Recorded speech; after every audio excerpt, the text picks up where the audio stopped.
tales of Team USA stars, past and present, often begin here, on a backyard pond or neighborhood rink, in Minnesota, Massachusetts, or Michigan, where the shinny lasts for hours and ends with hot chocolate. That is not the story of Nate Leaman, the American head coach at this year's World Junior Championship. Long before Leaman led Providence College, one of the smallest Division I hockey schools, to the 2015 national title, he was a youth soccer player in Centerville, Ohio, 10 miles south of Dayton. He played competitive hockey for the first time when he was 13. It was a good time for me to focus all my attention on something, and it kept me active. But, you know, I think there were big advantages, too, of picking up the game late. I think anyone can pick up the game late. From the local rink, Leaman's hockey odyssey began. Following junior hockey in Enköping, Sweden, and Indianapolis, he enrolled at SUNY Cortland in central New York. He became a 2-year captain for the Red Dragons, earning a degree in biological sciences. The next stop was a master's program at the University of Maine and a career in environmental science, or so he thought. I went up there and I was working on a project to complete my master's degree. And I was up there about a month and a half. I just realized how much I missed the game. So I cold called Sean Walsh. Yes, Sean Walsh, Maine's national title winning head coach. I asked him if I could come meet with him, and he took the meeting, which to me is still kind of amazing to me that he took the meeting. I went in, I met with him, told him who I was, my background. He called my college coach. The college coach fortunately put a good word in for me.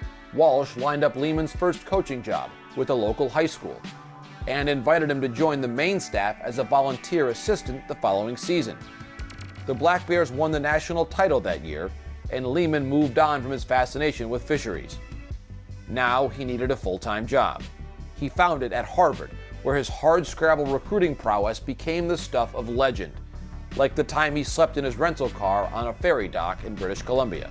My first job, leaving Maine, I made $12,000 a year without health benefits. So that's what you have to do to get into business. You gotta pay your price. And, you talk to any other coach, they have similar stories. But I needed the money at that point, and also when we inherited the Harvard program, it needed a kick in the butt.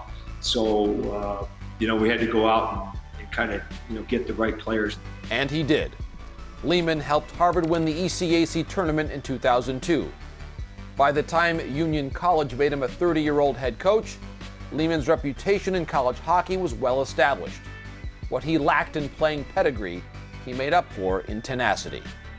It was clear that he was going to outwork anybody he could, and that gives your players confidence. And he believes that he puts his guys through more than what he thinks other guys will do in other programs. And I think he thinks that he does more than what other programs are willing to do on a work ethic basis, and it shows in his teams.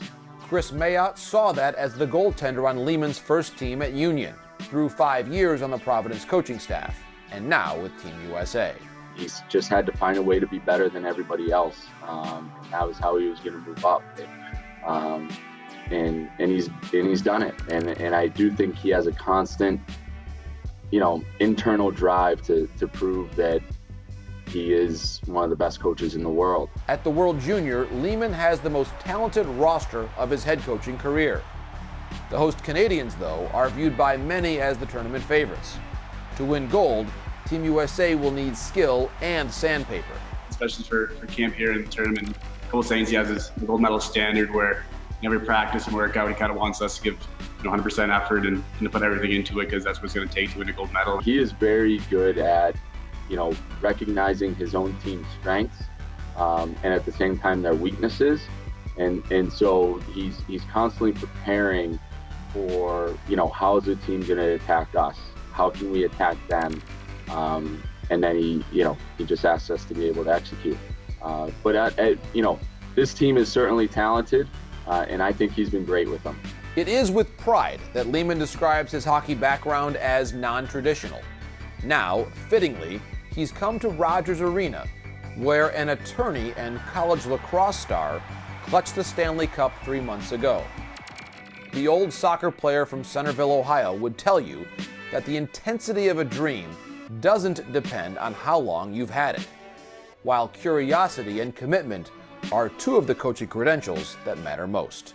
If you have the passion and you have the drive, I don't think, and I don't think there's anything that it's never too late to get to where you want to be as an individual to reach your goals.